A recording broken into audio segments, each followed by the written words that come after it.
Tan desconcertado está don Horacio, que no atina a dejar la bolsa.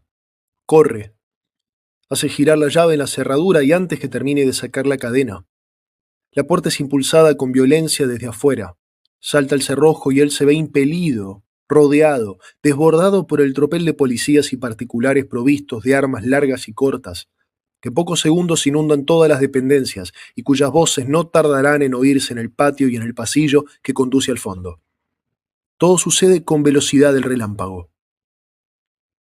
Alto, corpulento, de bigotes, impresionante de autoridad, es el que manda el grupo. En la mano derecha empuña una pistola 45. Habla a gritos, con voz ronca y pastosa que por momentos parece de borracho. Viste pantalones claros y chaquetilla corta, color verde oliva, es el uniforme del ejército argentino. Don Horacio ha retrocedido, espantado. Solo atina a levantar los brazos sin soltar todavía la bolsa de agua caliente que ya le queman los dedos.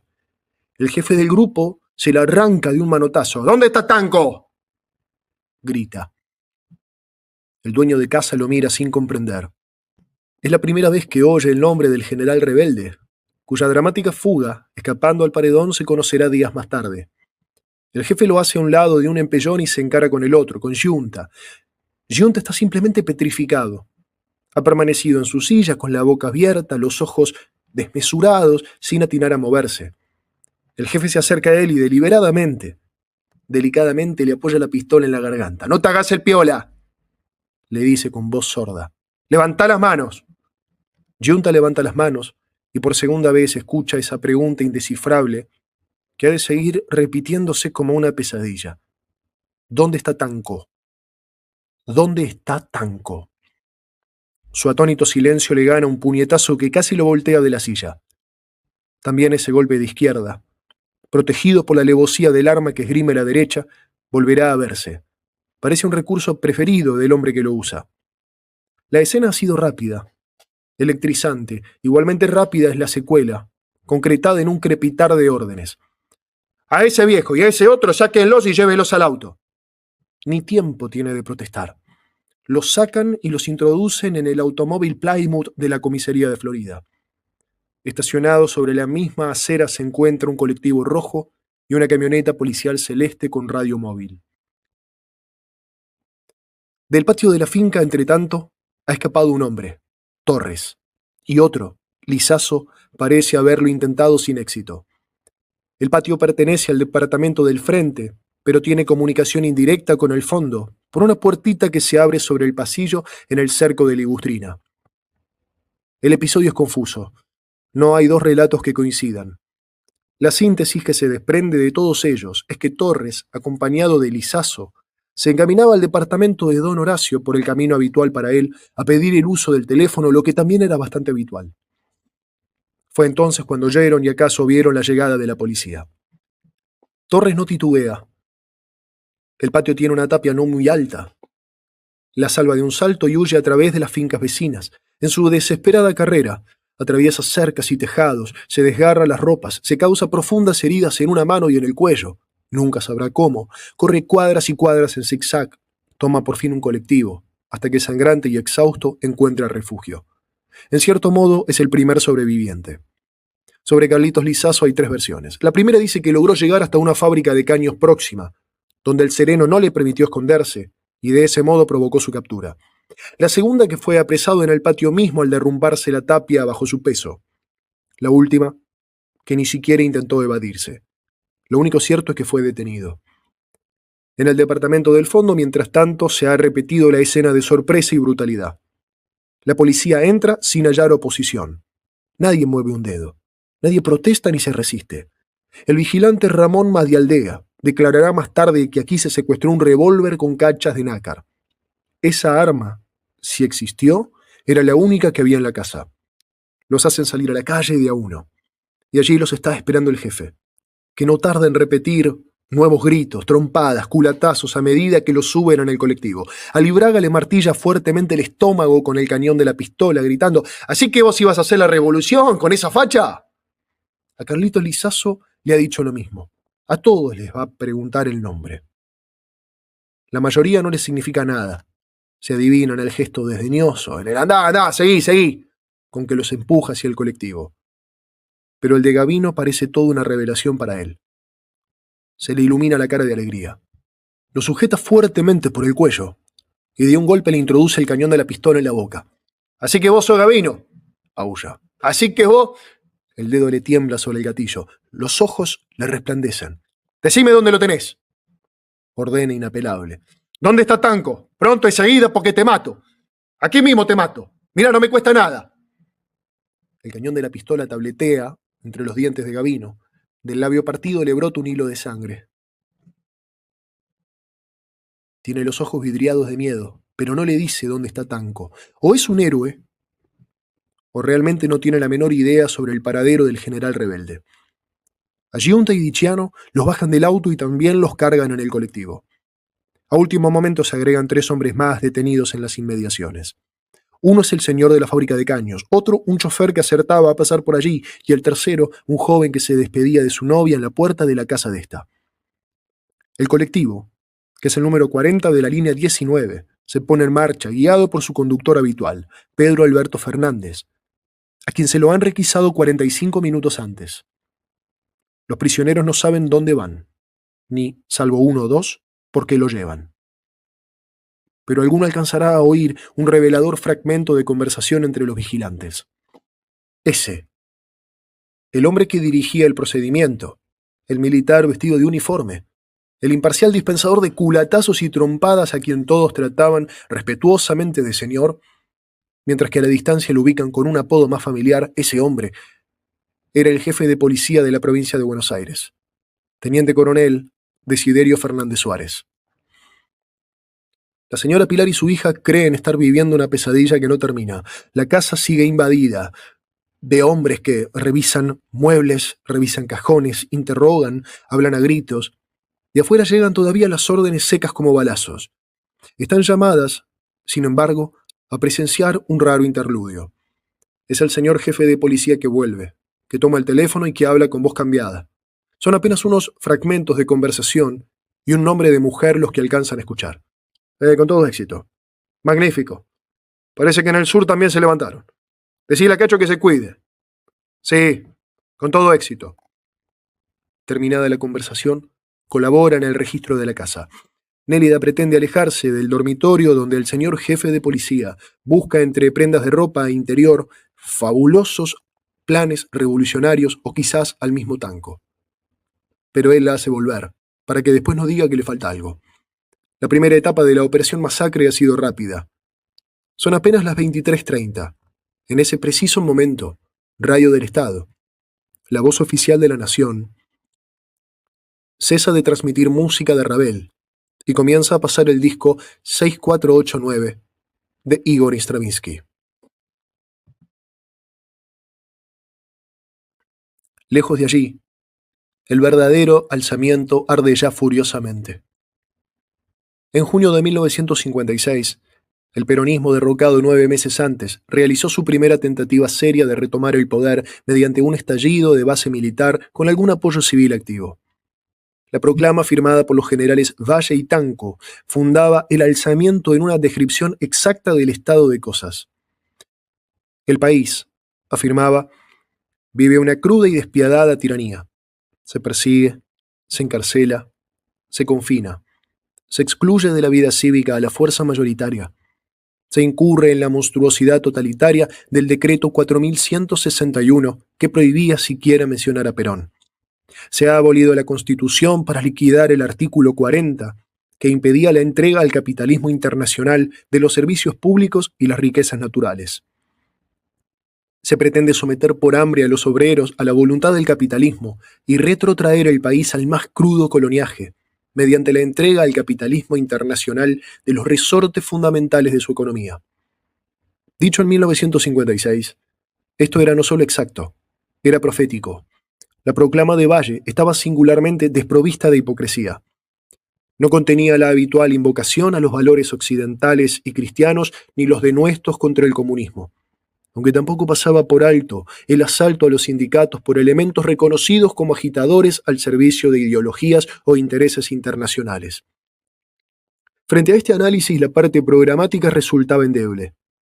Sacrificaba, quizás inevitablemente, el contenido ideológico al impacto emocional. Proponía, en suma, un retorno crítico al peronismo y a Perón a través de medios transparentes, elecciones en un plazo no mayor de 180 días con participación de todos los partidos. En lo económico, el programa contradecía típicamente la crítica previa, al asegurar plenas garantías para los capitales foráneos invertidos o a invertirse. La proclama ilustraba los dos aspectos que en aquellos tiempos iniciales de la resistencia caracterizaron al peronismo: una obvia aptitud para percibir los males que sufre en forma directa en cuanto fuerza popular mayoritaria, y una notable ambigüedad para diagnosticar las causas, convertirse en movimiento revolucionario de fondo y abandonar definitivamente al enemigo las consignas electorales y las bellas palabras. Por supuesto, Valle actuó y entregó su vida, y eso es mucho más que cualquier palabra. La comprensión de su actitud es hoy más fácil que hace 10 años, será más fácil aún en el futuro. Su figura crecerá justicieramente en la memoria del pueblo, junto con la convicción de que el triunfo de su movimiento hubiera ahorrado al país la vergonzosa etapa que le siguió, esta segunda década infame que estamos viviendo. La historia del levantamiento es corta. Entre el comienzo de las operaciones y la reducción del último foco revolucionario transcurren menos de 12 horas. En Campo de Mayo, los rebeldes encabezados por los coroneles Cortines e Ibaceta se han apoderado de la agrupación Infantería de la Escuela de Suboficiales y la agrupación Servicios de la Primera División Blindada. Pero la ocupación de la Escuela de Suboficiales fracasa después de un corto tiroteo y el grupo atacante queda aislado. A las 11 de la noche un grupo de suboficiales se sublevan en la Escuela de Mecánica del Ejército, pero deben rendirse después de un tiroteo. En Avellaneda, en las inmediaciones del comando de la Segunda Región Militar, se producen 2 o 3 escaramuzas entre rebeldes y policías. Estos toman a algunos prisioneros, después irrumpen en la escuela industrial y sorprenden al teniente coronel José Irigoyen, con un grupo que pretendía instalar allí el comando de Valle y una emisora clandestina. La represión es fulminante. 18 civiles y 2 militares son sometidos a juicio sumario en la unidad regional de Lanús. 6 de ellos serán fusilados. Irigoyen, el capitán Costales, Dante Lugo, Osvaldo Alvedro y los hermanos Clemente y Norberto Ross. Dirige este procedimiento el subjefe de policía de la provincia, capitán de corbeta aviador naval Salvador Ambrosio. Los tiros de gracia corren por cuenta del inspector mayor Daniel Juárez. Con fines intimidatorios, el gobierno anunció esa madrugada que los fusilados eran 18. En La Plata, una bomba lanzada contra una zapatería céntrica parece ser la señal que aguardan los rebeldes para entrar en acción. En el Regimiento 7, el capitán Morganti subleva la compañía bajo su comando. Grupos de civiles toman las centrales telefónicas. En las calles céntricas, numerosos transeúntes estupefactos ven pasar varios tanques Sherman, seguidos por camiones cargados con tropas que a toda velocidad se dirigen al comando de la Segunda División y el Departamento de Policía. En esta hay apenas 20 vigilantes mal armados. Ni el jefe ni el subjefe se encuentran en él. El primero está revisando los muebles de don Horacio Diciano, en Florida. El segundo, dirigiendo la represión en Avellaneda y Lanús. Va a comenzar la lucha más espectacular de toda la intentona revolucionaria. Se dispararán alrededor de 100.000 tiros, según un cálculo oficioso. Habrá media docena de muertos y unos 20 heridos. Pero las fuerzas rebeldes, cuya superioridad material es a primera vista abrumadora, en ese momento, no conseguirían ni el más efímero de los éxitos. 99 de cada 100 habitantes del país ignoran lo que está pasando. En la misma ciudad de La Plata, donde el tiroteo se prolonga incesantemente toda la noche, son muchos los que duermen y solo a la mañana siguiente se enteran. A las 23:56, Radio del Estado, la voz oficial de la Nación, deja de ofrecer música de Stravinsky y pone en el aire la marcha con que cierra habitualmente sus programas. La voz del speaker se despide hasta el día siguiente a la hora de costumbre. A las 24 se interrumpe la transmisión. Todo ello consta en el libro de locutores de Radio del Estado, en uso entonces en la página 51, rubricada por el locutor Gutenberg Pérez. No se ha pronunciado una sola palabra sobre los acontecimientos subversivos. No se ha hecho la más remota alusión a la ley marcial, que como toda ley debe ser promulgada, anunciada públicamente antes de entrar en vigencia. a las 24 horas del 9 de junio de 1956, pues no rige la ley marcial en ningún punto del territorio de la nación. Pero ya ha sido aplicada, y se aplicará luego a hombres capturados antes de su imperio, y sin que exista, como existió en Avellaneda, la excusa de haberlos sorprendido con las armas en la mano.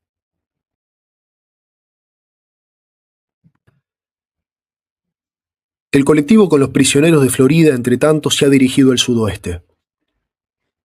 Cruza el límite del partido de Vicente López y entra en el de San Martín. La actitud de los vigilantes de la custodia es correcta o despreocupada. Algunos detenidos conversan entre sí. ¿Por qué no llevarán?, interroga uno. ¿Y qué sé yo?, contesta otro. Será por jugar a las cartas. Me huele mal. El grandote dijo algo de una revolución. Los más desconcertados son don Horacio y Giunta, porque ellos ni siquiera jugaban a las cartas. Gavino, que no los conoce pero que podría ilustrarlos, guarda silencio.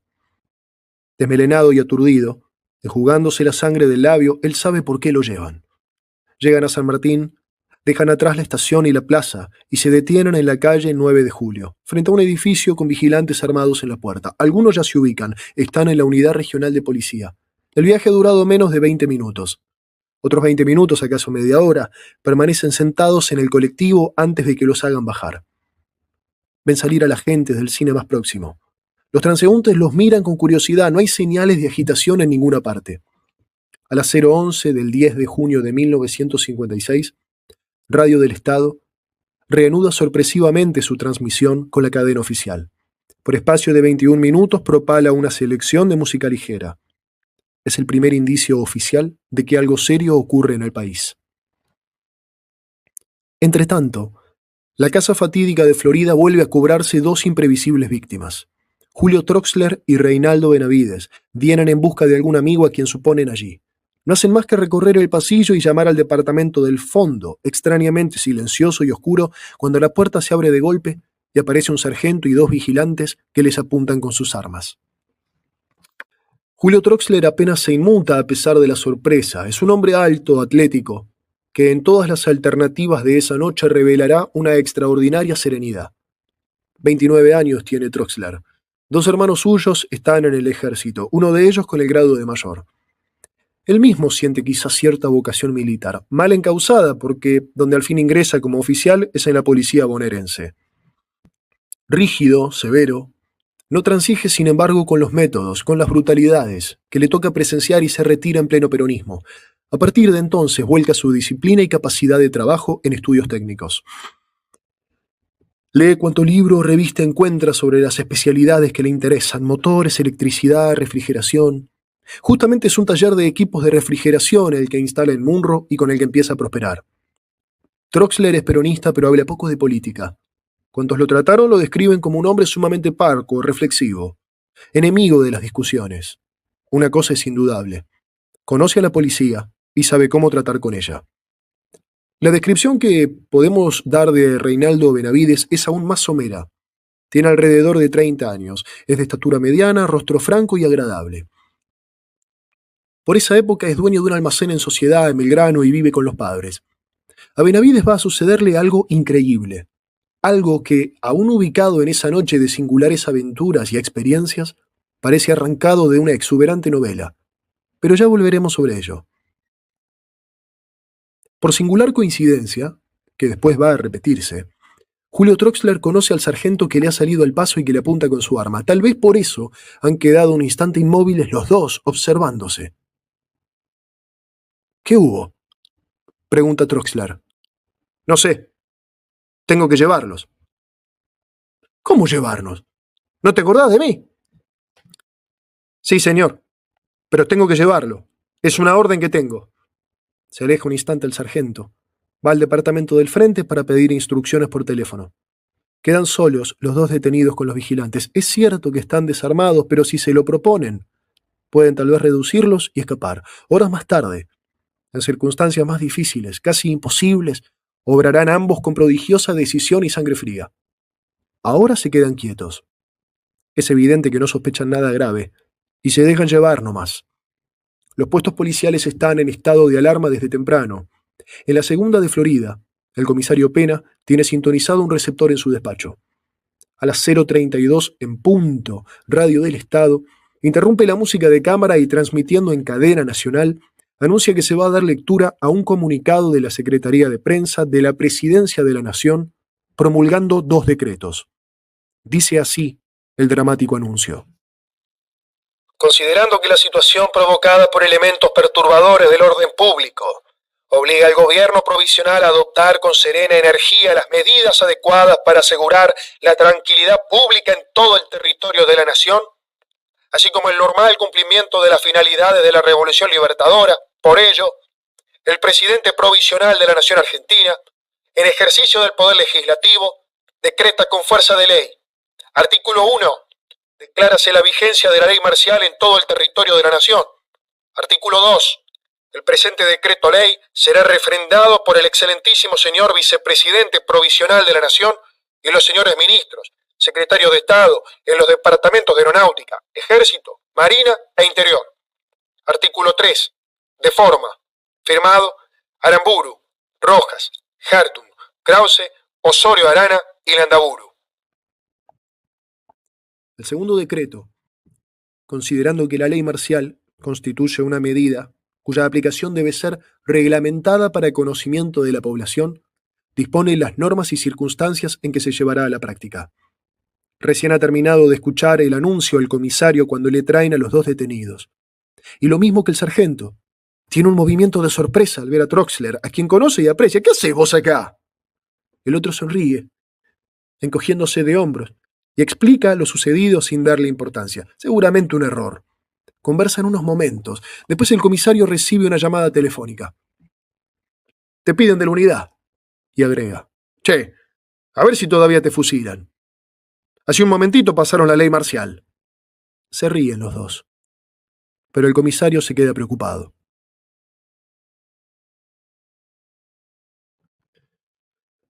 (0:45) En la unidad regional han bajado los prisioneros del colectivo. Los llevan por una larga galería. Los introducen en una oficina situada a la izquierda donde hay varios bancos de plaza de color verde en los que van tomando asiento. El edificio parece en refacciones.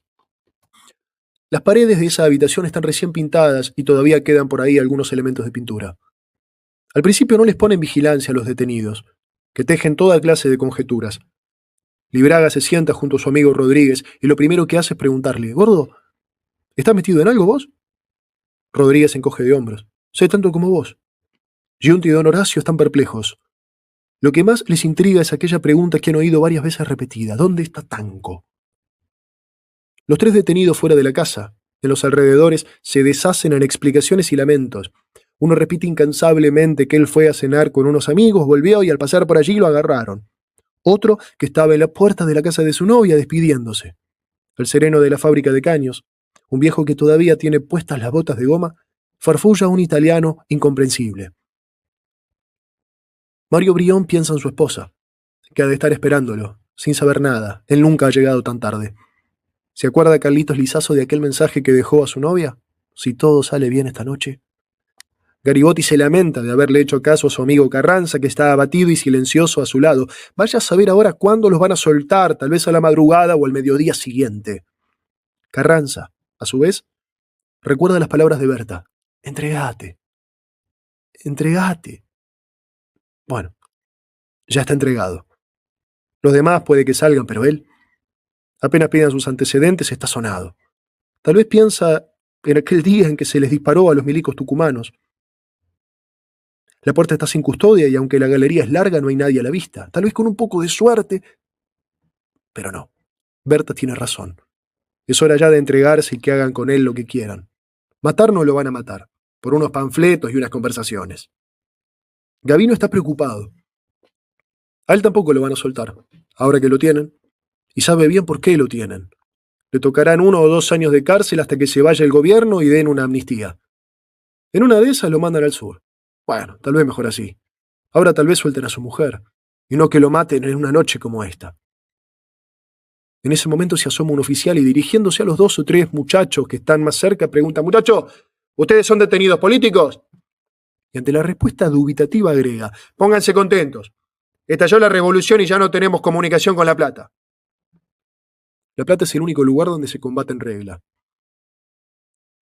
El jefe de la sublevación, coronel Coborno, ataca durante toda la noche el comando de la segunda división y la jefatura de policía.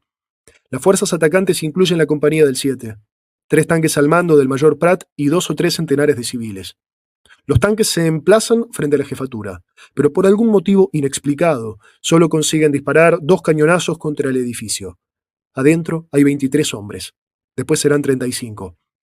El tiroteo de armas menores, hasta ametralladoras pesadas, es violentísimo, pero los sitiadores no llegan a lanzar un asalto en regla. A lo mejor esperan algo que nunca se produce. Lo cierto es que el coronel Piñeiro, desde adentro, se aguanta toda la noche. El comando de la segunda división a 2 cuadros de la jefatura está proporcionalmente mucho más protegido. Tiene alrededor de 50 hombres y una ametralladora pesada en posición dominante, sobre los fondos de la calle 54, entre 3 y 4, con lo que se mantiene a raya a la compañía sublevada del 7. Entre esos hombres que están defendiendo al gobierno con las armas en la mano, recordaremos a uno que no figuró en los diarios. Se llama Juan Carlos Longoni. Era inspector de policía, un tipo flaco. Cara de piedra, mirada dura, pocas palabras, cesante en el peronismo, lo reincorporan en 1955. Pasa a ser ayudante del jefe de la división judicial, que es el doctor Doglia. Esa noche Juan Carlos Longoni está durmiendo en su casa cuando oye los primeros tiros. Se levanta y sale vistiéndose a la calle. Para un taxi y se hace llevar a la zona de lucha. En lo más denso del tiroteo, el taxista se desmaya del susto. Longoni lo deja en la asistencia, sigue solo y logra meterse en el comando. Pide un arma y un puesto de combate. Le entregan un halcón y le dan a elegir el puesto que quiera. Toda la noche pelea. Ese es el hombre a quien 7 meses más tarde el jefe de policía de la provincia dejará cesante, otra vez cesante, por secundar a Doglia en sus denuncias sobre este caso. El caso de los prisioneros, que en la unidad regional San Martín seguían aguardando su incierto destino. 1:45. En el despacho del jefe de la unidad regional San Martín, inspector mayor Rodolfo Rodríguez Moreno, también está encendida la radio. El decreto de ley marcial se ha vuelto a propalar a las 0:45, 0:50, 1:15, 1:35. Ahora lo están pasando nuevamente. Hace alrededor de 15 minutos se ha difundido el comunicado número 1 de la Vicepresidencia de la Nación, donde por primera vez se informa al país con algún detalle sobre lo que está ocurriendo. En nombre del señor presidente provisional, reza el texto, se comunica al pueblo de la República que a las 23 del día sábado se produjeron levantamientos militares en algunas unidades de la provincia de Buenos Aires. Inmediatamente el Ejército, la Marina y la Aeronáutica, apoyados por la Gendarmería Nacional, la Prefectura y la Policía, iniciaron operaciones para sofocar el intento de rebelión. Se ha decretado el imperio de la ley marcial en todo el territorio de la República. Se recomienda a la población tener calma y confianza en la fuerza y consolidación de la Revolución Libertadora. Firmado, Isaac Rojas, contraalmirante, vicepresidente provisional. Uno de los prisioneros ha pedido permiso para ir al baño. En el trayecto, el vigilante que lo acompaña lo entera de lo que está pasando. Hay consternación en el grupo cuando este hombre vuelve con la noticia que confirma, de manera definitiva, todos los indicios, las sospechas, los temores que han ido creciendo desde las 11 de la noche anterior, cuando por primera vez oyeron la palabra revolución en boca del propio jefe de policía. Gavino se pone pálido. ¿A qué hora? Insiste. ¿A qué hora? Parece que recién nomás, le contestan. Gavino lanza un suspiro de alivio. Sabe que no pueden hacerle nada. Está detenido antes de la ley marcial y por lo tanto no puede haberla violado. Mario Brión tiene un presentimiento funesto. A ver si todavía nos matan. Todos lo miran de reojo. Hay un silencio. Después hablan varios al mismo tiempo. Yo fui a cenar a casa de unos amigos y cuando volvía, está prohibido despedirse de la novia, yo no hice nada, no sé nada, a mí me tienen que dejarme salir, si no hice nada. En el inextricable italiano del viejo sereno se destaca ahora una palabra martillada a intervalos regulares: revoluciones, revoluciones, revoluciones. 2 súbitos guardias armados con carabina imponen silencio desde la puerta. En todo el vasto edificio se ha producido un cambio apenas perceptible, pero siniestro. La actitud antes despreocupada de los vigilantes se torna hosca, ceñuda. Voces, repiquetear de pasos en la galería adquieren singulares resonancias. Después, prolongados silencios. Ajeno a todo, Desparramado sobre un banco, como un gran Neptuno negro, el sargento Díaz ronca estertorosamente. Su amplio tórax asciende y desciende con pausado ritmo. El sueño le barniza el rostro con una máscara impasible. Los demás empiezan a mirarlo con fastidio, con espanto. 2:45. Rodríguez Moreno tiene un mal pálpito. ¿Por qué a él? Justamente a él. Tenían que caerle estos pobres diablos. Y sin embargo, hay como una misteriosa justificación, una fidelidad del destino en la misión que le va a tocar. Hombre imponente, duro, de accidentada y tempestuosa carrera es Rodríguez Moreno. La tragedia lo sigue como un perro devoto. Ya antes de 1943, estando al frente de una comisaría de Mar del Plata, aparece complicado, según versiones, en un hecho escalofriante. Un Liniers es golpeado brutalmente en un calabozo y arrojado luego a una playa, completamente desnudo en una noche de crudo invierno. Muere de frío. Parece que a Rodríguez Moreno lo procesan y hasta lo encarcelan en Dolores, pero después sale en libertad, porque era inocente, dicen sus defensores. Por influencias políticas, sostienen sus detractores, el episodio queda oscuro y olvidado. Y ahora esto. Y más tarde, a fines de 1956, de nuevo en Mar del Plata, donde lo han trasladado como jefe de la unidad regional, se hablará de un episodio similar. Un carterista chileno muerto a cachiporrazos en un calabozo. ¿Tiene algo que ver Rodríguez Moreno? Dice que no. El desastre lo sigue. A comienzos de 1957, en un procedimiento dirigido por él, un vigilante cae acribillado a tiros de ametralladora por sus propios compañeros. Un infortunado accidente, dicen los diarios. Junto a él, esa noche del 9 de junio, está el segundo jefe de la unidad, comisario Cuello. Un hombre bajo, nervioso, sobre quien circulan también contradictorias versiones. Vamos a tomarles declaración, dispone Rodríguez Moreno. Los detenidos empiezan a desfilar individualmente en 2 tandas. Una va al propio despacho del jefe, otra a la oficina del oficial sumariante. Juan Carlos Libraga está inquieto. No quiere creer que su amigo, Vicente Rodríguez, lo haya engañado, pero una intolerable sospecha le ronda por la cabeza.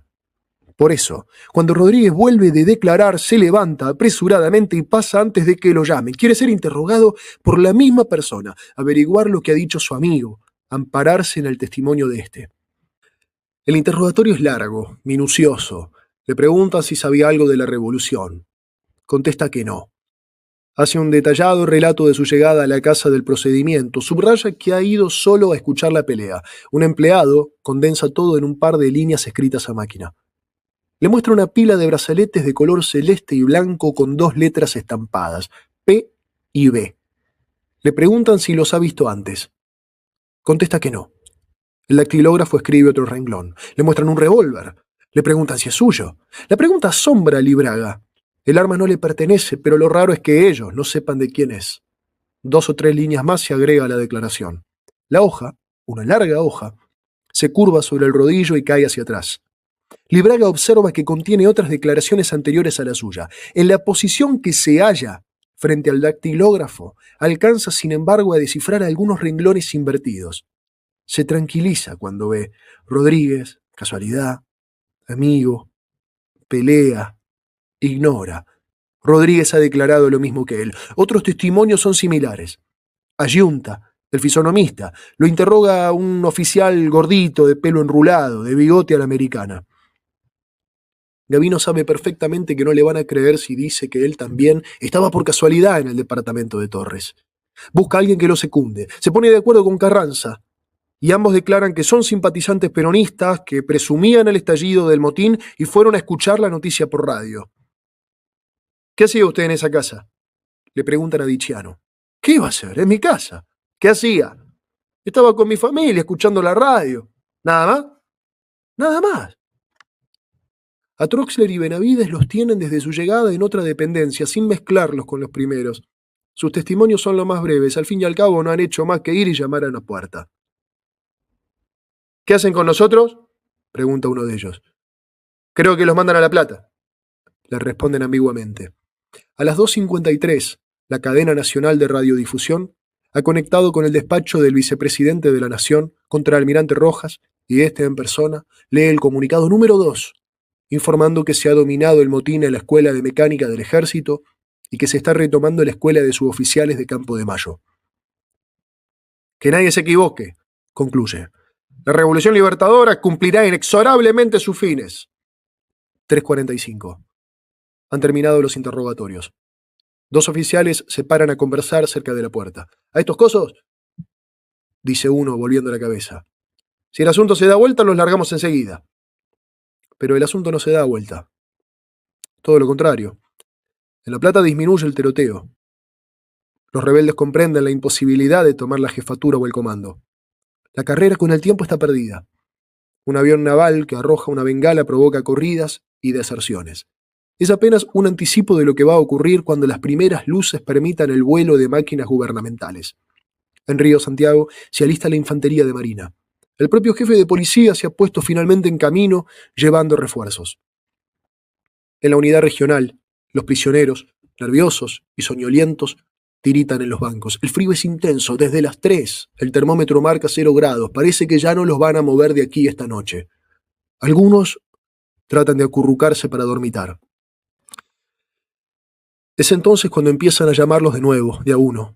El primero que vuelve explica que le han sacado todo lo que llevaba encima, dinero, reloj, las llaves, y muestra un recibo que le dieron. Algunos alcanzan a precaverse. Libraga, por ejemplo, que tiene 40 pesos, esconde 30 en una media. Le entregan un recibo por un reloj White Star, llavero, 10 pesos y un pañuelo. A Benavides le reciben 219,45, documentos y elementos varios. A Yunta, 15 pesos, un pañuelo y cigarrillos. El que tiene más dinero es Carlitos Lizazo. Varios testigos lo han visto salir de Vicente López esa tarde con más de 2.000 pesos en la billetera. Incluso hubo quien le aconsejó no llevar una suma tan grande consigo. En la unidad regional le hacen constar la entrega de solo 78 pesos. ¿Acaso ha imitado la actitud de Libraga? Puede ser. Lo cierto es que esos 2.000 pesos desaparecerán finalmente en un bolsillo u otro. Y no será el único caso. Solo una pequeña parte del botín recogido esa noche, dinero, relojes, anillos, volverá a poder de sus dueños. La atmósfera se hace cada vez más pesada entre los detenidos. Una cosa es ya evidente. No piensan soltarlos. 4:45. Parece que Rodríguez Moreno estuviera tratando de ganar tiempo. No ha de resultarle muy agradable salir con semejante noche para matar a 10 o 15 infelices. Personalmente está convencido de que más de la mitad no tiene nada que ver, y aún los otros le inspiran dudas. Nerviosos partes se cambian entre él y el jefe de policía, que ya ha llegado a La Plata. Las instrucciones son terminantes: fusilarlos. La alternativa: quedar incluido él mismo en la ley marcial. Parece que hasta se habla de mandarle un delegado con tropas. A las 4:47 se difunde el comunicado número 3 de la Vicepresidencia de la República. Campo de Mayo se rindió. La Plata prácticamente dominada. En Santa Rosa, el regimiento de caballería se alista para reducir el último foco. Han sido ejecutados 18 rebeldes civiles que pretendieron asaltar una comisaría en Lanús. La infantería de marina y la escuela de policía levantan el asedio de la jefatura. Los rebeldes se dispersan. Fernández Suárez llega a la casa de gobierno, donde el coronel Bonecarrere ha tenido que limitarse toda la noche a escuchar el tiroteo cercano y se encamina con él a la jefatura. Están subiendo la amplia escalinata que da a la Plaza Rivadavia, cuando Fernández Suárez se dirige a un subordinado y en voz que todos escuchan da la orden. A esos detenidos de San Martín, que los lleven a un descampado y los fusilen. Parece que no basta. Fernández Suárez debe acudir personalmente al transmisor. Rodríguez Moreno recibe la orden. Inapelable. Y se decide.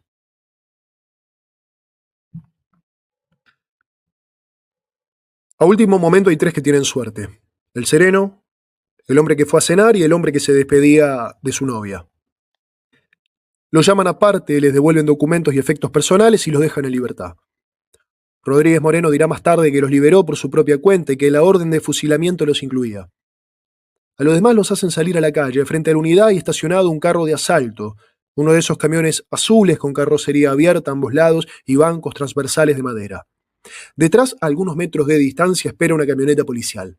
Junto a ella, un hombre de baja estatura, enfundado en un impermeable, se restriega nerviosamente las manos. Es el comisario Cuello. Los prisioneros reciben orden de subir al camión. Todavía alguno vuelve a preguntar: ¿a dónde lo llevan? Quédense tranquilos. Llega la artera respuesta: los trasladamos a La Plata. Ya casi han subido todos. En ese momento sucede una escena curiosa. Es Cuello, que en un brusco impulso grita: ¡Señor Yunta! Yunta se da vuelta, sorprendido, y camina hacia él.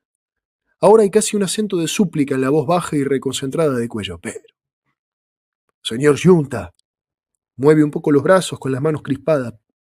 ¿Pero usted estaba en esa casa? ¿Realmente estaba? Yunta comprende en un relámpago que le está pidiendo que diga que no. Apenas una sílaba para soltarlo, para arreglar su situación de cualquier manera. La cara de Cuello le sorprende, tensa, los ojos un poco extraviados, un músculo incontrolable palpitándole en una mejilla. Él sabía que yo era inocente. Le daba pecado mandarme a morir, dirá más tarde Yunta en su gráfico lenguaje. Pero Yunta no puede mentir. Mejor dicho, no sabe por qué tiene que mentir. Sí, yo estaba. El policía se lleva la mano a la cabeza. Es un gesto que dura una fracción de segundo, pero es extraño. Después recobra el dominio de sus nervios. ¿Está bien?, dice secamente. Vaya. Yunta no olvidará la escena. A lo largo de minutos y minutos la irá elaborando sin darse cuenta. Él ya va acondicionado, inconscientemente prevenido para lo que puede ocurrir. Tiene el hábito profesional de observar caras, estudiar sus reflejos y reacciones, y lo que acaba de ver en el rostro de Cuello es todavía informe, nebuloso, pero inquietante. Ya están todos arriba, y otra vez surge el enigma. ¿Cuántos eran? 10, calculó Libraga. 10, repetirá don Horacio Diciano. Pero no los han contado. 11, dirá Gavino. 11, estimarán también Benavides y Troxler. Pero es evidente que son más de 10 y más de 11, porque además de ellos está Carranza, Garibotti, Díaz, Lizazo, Giunta, Brión y Rodríguez. 12 por lo menos. 12, calculará Giunta, y lo confirmará Rodríguez Moreno, quien sin embargo menciona a alguien con apellido extranjero parecido a Carnevali, que luego se asiló en una embajada. 12 o 13, declara Cuello. Pero Juan Carlos Torres, basándose en testimonios indirectos, hablará de 14. Y el jefe de policía de la provincia, meses más tarde, también hablará de 14 detenidos en Florida.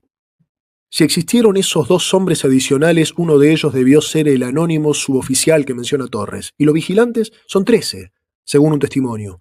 Parece que van al mando de un cabo Albornoz, de la subcomisaría de Villa Ballester, a juzgar por información obtenida de otra fuente. ¿Es el mismo a quien verá más tarde Libraga en singulares circunstancias? No lo sabemos. Una cosa llama fuertemente la atención.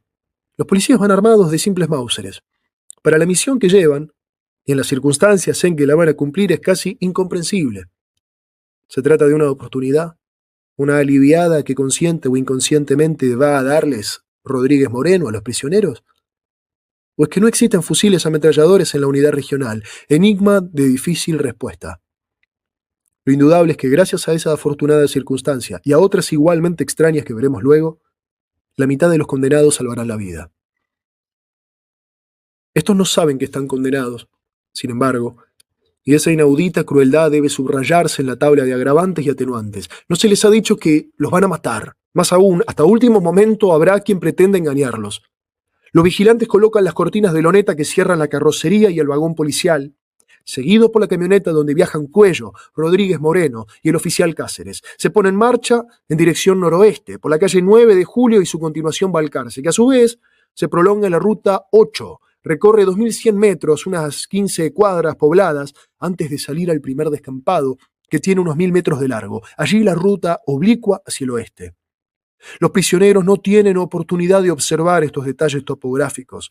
Van como en una celda, en una oscuridad casi completa. Lo único que pueden ver es el rectángulo de camino pavimentado que allá adelante les permite el parabrisas. Hace un frío cruel. La temperatura se mantiene en 0 grados. Los que más sufren son Yunta, que lleva una simple campera, y Brión con su tricota blanca. Están sentados frente a frente, sobre la izquierda. Brión en el primer banco, de espaldas al conductor, y Yunta en el segundo, mirando hacia adelante. Uno de los broches de la cortina que cierra la puerta está roto, y la tela flamea con golpes secos, dejando entrar un helado chorro de viento, cortante como un cuchillo. Se turnan los dos para sujetarla y hablan en voz baja. Yo creo que nos matan, don Lito, dice Brión. Yunta va masticando el incidente con Cuello, pero trata de consolar a su vecino. No piense en esas cosas, don Mario. ¿No yo que nos llevan a La Plata? Si pudieran ver, se darían cuenta de que se alejan cada vez más de su presunto destino. Al lado de Giunta va don Horacio. Él también cree que lo llevan a La Plata. Enfrente tiene a Vicente Rodríguez, silencioso, pensativo. Gavino va junto a Carranza. El primero teme, el segundo está confiado. Confiado, también, seguro, casi optimista. Dentro de las circunstancias parece Juan Carlos Libraga. Él es colectivero, conoce bien las rutas. Tendría que darse cuenta de que no lo llevan a donde dicen. Sin embargo, no observa nada. En los bancos de atrás viajan Lizaso, Díaz, Benavides, Troxler. Este va tenso, alerta, tratando de espiar el mínimo indicio que le permita ubicarse. Conoce bien a los vigilantes. Está acostumbrado a tratarlos y mandarlos. ¿Por qué ninguno quiere mirarlo de frente? Algo les habrá visto Julio Troxler para sentirse tan desconfiado. El camión entra nuevamente en zona poblada. A la izquierda hay casas más o menos dispersas en un trecho de 1000 metros. Luego aparecen también a la derecha.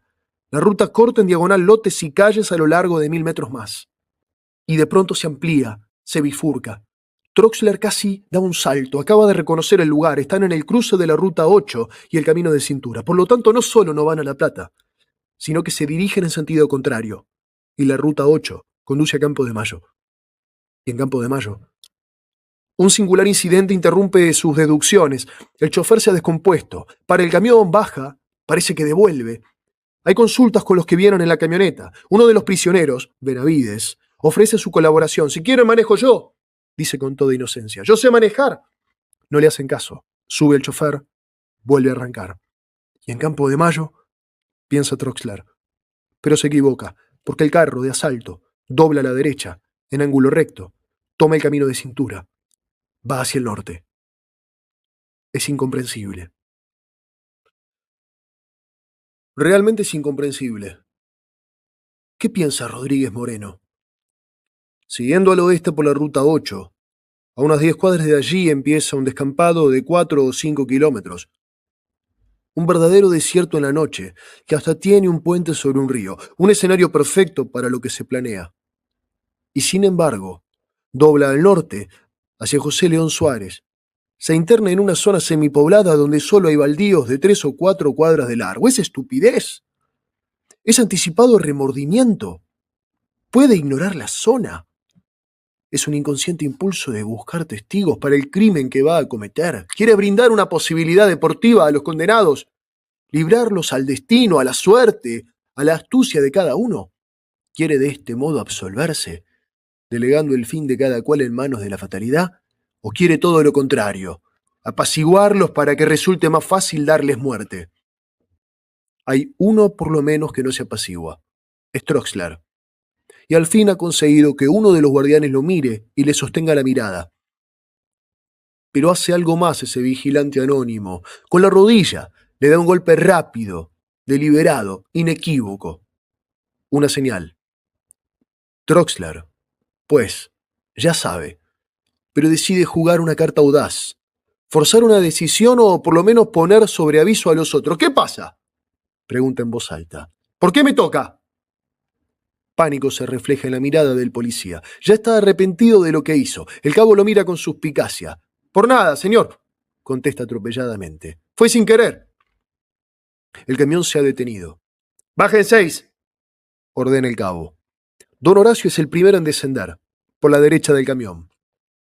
Lo siguen Rodríguez, Giunta, Brión, Libraga y algún otro, custodiados por igual número de vigilantes. Por primera vez pueden observar los alrededores. Están sobre un camino de asfalto. Hay campo a ambos lados. Frente a ellos, del lado en que bajaron, la cuneta está anegada y detrás hay un alambrado. El sitio, a pesar de todo, es casi perfecto.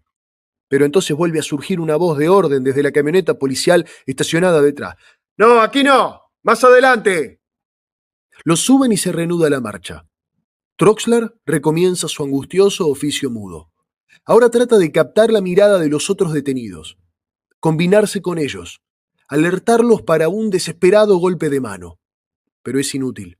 Los demás parecen aturdidos, resignados, idiotizados. Todavía no creen. No pueden creer. Solo Benavides da la impresión de responderle. Está alerta como él, tenso y expectante. 300 metros anda el camión antes de pararse por última vez, y esta es la definitiva. Casi 30 minutos ha durado el viaje de 7 kilómetros. Bajan los mismos prisioneros, también Carranza y Gavino, tal vez Garibaldi y Díaz. Troxler afirmará luego que arriba quedan con él Benavides, Lizaso y el suboficial anónimo. Otros testimonios son confusos, divergentes, contaminados todavía por el pánico. A la derecha del camión, oscuro y desierto, nace una callecita pavimentada que conduce a un club alemán. De un lado la calle tiene una hilera de eucaliptos que se recortan altos y tristes contra el cielo estrellado. Del otro, a la izquierda, se extiende un amplio baldío, un depósito de escorias, el siniestro basural de José León Suárez, cortado de zanjas anegadas en invierno, pestilente de mosquitos y bichos insepultos en verano, corroído de latas y chatarra. Por el borde del baldío hacen caminar a los detenidos. Los vigilantes los empujan con los cañones de los fusiles. La camioneta entra en la calle y les alumbra las espaldas con los faros. Ha llegado el momento. Ha llegado el momento. Lo señala un diálogo breve, impresionante. ¿Qué nos van a hacer?, pregunta uno. ¡Camine para adelante!, le responden. ¡Nosotros somos inocentes!, gritan varios. ¡No tengan miedo!, les contestan. ¡No les vamos a hacer nada! ¡No les vamos a hacer nada! Los vigilantes los arrean hacia el basural como un rebaño aterrorizado. La camioneta se detiene, alumbrándolos con los faros. Los prisioneros parecen flotar en un lago vivísimo de luz. Rodríguez Moreno baja, pistola en mano. A partir de ese instante el relato se fragmenta, estalla en 12 o 13 nódulos de pánico. «Disparemos, Carranza», dice Gavino. «Yo creo que nos matan». Carranza sabe que es cierto, pero una remotísima esperanza de estar equivocado lo mantiene caminando. «Quedémonos», murmura. «Si disparamos, tiran seguro». Giunta camina a los tumbos, mirando hacia atrás, un brazo a la altura de la frente para protegerse del destello que lo encandila. Libraga se va abriendo hacia la izquierda sigilosamente, paso a paso. Viste de negro, de pronto lo que parece un milagro. Los reflectores dejan de molestarlo. Ha salido del campo luminoso, está solo, casi invisible en la oscuridad. 10 metros más adelante se divisa una zanja. Si puede llegar. La tricota de Brión brilla, casi incandescente, de blanca. En el carro de asalto, Troxler está sentado con las manos apoyadas en las rodillas y el cuerpo echado hacia adelante. Mira de soslayo a los dos vigilantes que custodian la puerta más cercana. Va a saltar. Frente a él, Benavides tiene en vista la otra puerta. Carlitos, azorado, solo atina a musitar. «¿Pero cómo? ¿Así nos matan?» Abajo Vicente Rodríguez camina pesadamente por el terreno accidentado y desconocido.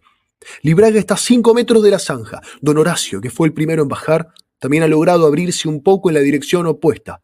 «¡Alto!», ordena una voz. Algunos se paran. Otros avanzan todavía unos pasos. Los vigilantes, en cambio, empiezan a retroceder, tomando distancia, y llevan la mano al cerrojo de los Mauseres. Libraga no mira hacia atrás, pero oye el golpe de la manivela. Ya no hay tiempo para llegar a la zanja. Va a tirarse al suelo. «¡De frente y codo con codo!», grita Rodríguez Moreno. Carranza se da vuelta, con el rostro desencajado. Se pone de rodillas frente al pelotón. «Por mis hijos», solloza, «por mis hijos». Un vómito violento le corta la súplica. En el camión Troxler ha atendido la flecha de su cuerpo, casi toca las rodillas con la mandíbula. «¡Ahora!», aúlla y salta hacia los dos vigilantes. Con una mano aferra cada fusil y ahora son ellos los que temen, los que imploran. «¡Las armas no, señor! ¡Las armas no!». Benavides ya está de pie y toma de la mano a Lizaso. «¡Vamos, Carlito! ¡Vamos, vamos!». Troxler les junta las cabezas a los vigilantes y tira uno a cada lado, como muñecos. Da un salto y se pierde en la noche. El anónimo suboficial, ¿o es un fantasma?, tarda en reaccionar, se incorpora a medias. Desde la punta del coche un tercer vigilante lo está cubriendo con el fusil. Se oye el tiro. El suboficial hace ¡ah!, y vuelve a sentarse, como estaba, pero muerto. Benavides salta. Siente los dedos de Carlitos que se deslizan entre los suyos. Con desesperada impotencia comprende que el chico se le queda sepultado bajo los 3 cuerpos que se le echan encima. Abajo, los policías oyen el tiro a retaguardia y por una fracción de segundo titubean. Algunos se dan vuelta. Giunta no espera más. Corre. Gavino hace lo mismo. El rebaño empieza a desgranarse. «¡Tírales, tírales!», vocifera Rodríguez Moreno. Libraga se arroja de cabeza al suelo. Más allá, Dicciano también se zambulle. La descarga atruena la noche.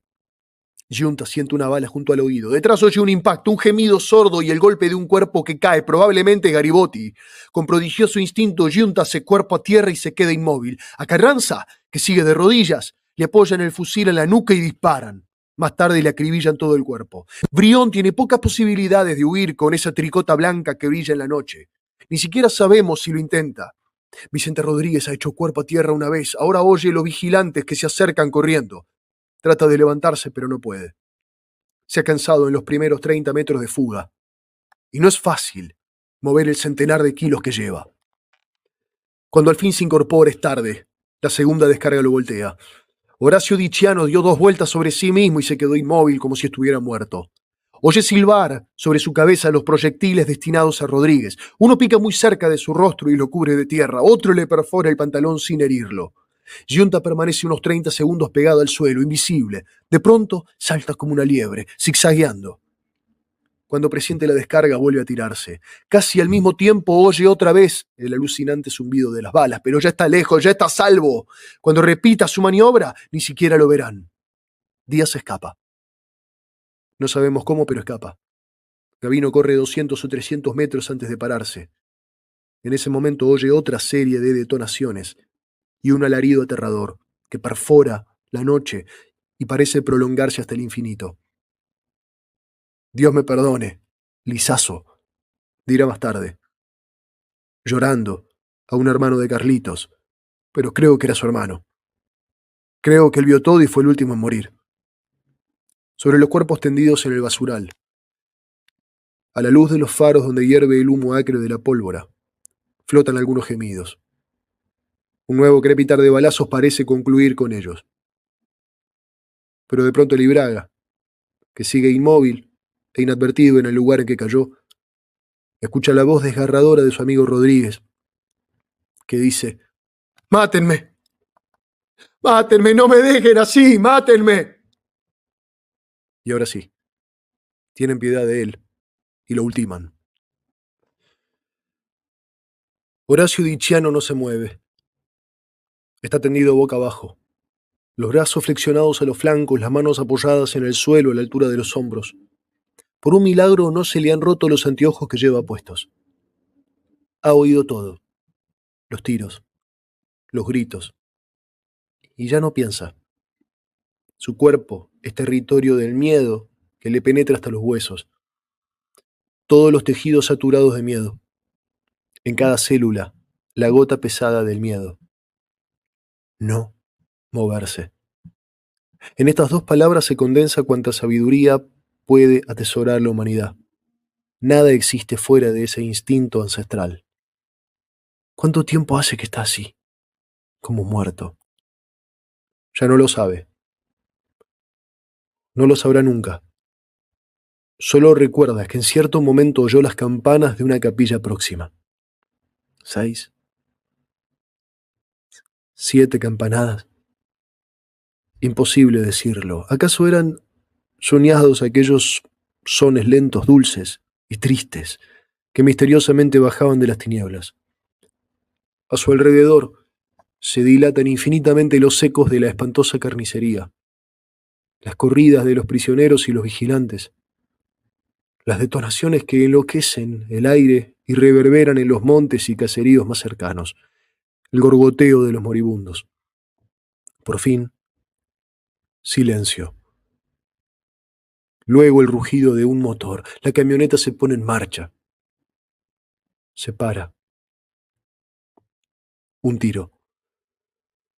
Silencio otra vez. Torna a zumbar el motor en una minuciosa pesadilla de marchas y contramarchas. Don Horacio comprende, en un destello de lucidez, el tiro de gracia. Están recorriendo cuerpo por cuerpo y ultimando a los que den señales de vida. Y ahora, sí, ahora le toca a él. La camioneta se acerca. El suelo, bajo los anteojos de don Horacio, desaparece en incandescencias de tiza. Lo están alumbrando, le están apuntando. No lo ve, pero sabe que le apuntan a la nuca. Esperan un movimiento, tal vez ni eso. Tal vez le tiren lo mismo, tal vez les extrañe justamente que no se mueva. Tal vez descubran lo que es evidente, que no está herido, que de ninguna parte le brota sangre. Una náusea espantosa le surge del estómago, alcanza a estrangularla en los labios, quisiera gritar. Una parte de su cuerpo, las muñecas apoyadas como palancas en el suelo, las rodillas, las puntas de los pies, quisiera escapar enloquecida. Otra, la cabeza, la nuca, le repite, no moverse, no respirar. ¿Cómo hace para quedarse quieto? Para contener el aliento, para no toser, para no aullar de miedo. Pero no se mueve. El reflector tampoco. Lo custodia, lo vigila, como en un juego de paciencia. Nadie habla en el semicírculo de fusiles que lo rodea, pero nadie tira, y así transcurren segundos, minutos, años, y el tiro no llega. Cuando oye nuevamente el motor, cuando desaparece la luz, cuando sabe que se alejan, don Horacio empieza a respirar despacio, despacio, como si estuviera aprendiendo a hacerlo por primera vez. Más cerca de la ruta pavimentada, Libraga también se ha quedado quieto, pero infortunadamente para él en una posición distinta. Está caído de espaldas, cara al cielo, con el brazo derecho estirado hacia atrás y la barbilla apoyada en el hombro. Además de oír, él ve mucho de lo que pasa. Los fogonazos de los tiros, los vigilantes que corren, la exótica contradanza de la camioneta que ahora retrocede despacio en dirección al camino. Los faros empiezan a virar a la izquierda hacia donde él está. Cierra los ojos. De pronto siente un irresistible escozor en los párpados, un cosquilleo caliente. Una luz anaranjada en la que bailan fantásticas figuritas violáceas le penetra la cuenca de los ojos. Por un reflejo que no puede impedir, parpadea bajo el chorro vivísimo de luz. Fulminia bruta la orden. ¡Dale a ese! ¡Que todavía respira! ¡Dale! Oye 3 explosiones a quemarropa. Con la primera brota un surtidor de polvo junto a su cabeza. Luego siente un dolor lacerante en la cara y la boca se le llena de sangre. Los vigilantes no se agachan a comprobar su muerte. Les basta ver ese rostro partido y ensangrentado y se van creyendo que le han dado el tiro de gracia. No saben que ese y otro que le dio en el brazo son los primeros balazos que le aciertan. El fúnebre carro de asalto y la camioneta de Rodríguez Moreno se alejan por donde vinieron. La operación masacre ha concluido. Los fugitivos se desbandaron por el campo nocturno. Gavino no ha parado de correr. Salta charcos y zanjas. Llega a un camino de tierra, ve casas a lo lejos. Se interna por calles que no conoce, tropieza con una vía férrea. La sigue, llega a las inmediaciones de la estación Chilaver, del Mitre. Milagrosamente encuentra un colectivo y lo toma. Es el primero que busca asilo en una embajada latinoamericana, en plena vigencia de la ley marcial. La terrible aventura había terminado para él. No así para Yunta, a quien le esperaba todavía una pesadilla inagotable. Apenas llegó a zona poblada, buscó refugio en el jardín de una casa. Adentro había luz encendida y movimiento. Casi todo el vecindario de José León Suárez estaba despierto con el tiroteo. No hizo más que entrar el aterrado fugitivo en el jardín cuando se abrió una ventana y apareció una mujer gritando ¡Ni se atreva! ¡Ni se atreva! Y agregó dando media vuelta y dirigiéndose al parecer al dueño de casa. ¡Dale vos que ya se salvó!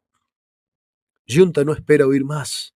El mundo debe parecerle enloquecido esta noche. Todos quieren matarlo. Franquea la cerca de un salto y reanuda su desesperada carrera. Ahora elude las zonas transitadas, camina deliberadamente por calles de tierra. No puede evitar un encuentro, sin embargo. Son 3 muchachos parados en una esquina que lo miran pasar con curiosidad. Con voz entrecortada les cuenta algo de lo sucedido y les pide dinero, aunque sea unas monedas para tomar cualquier medio de transporte y alejarse de ese infierno.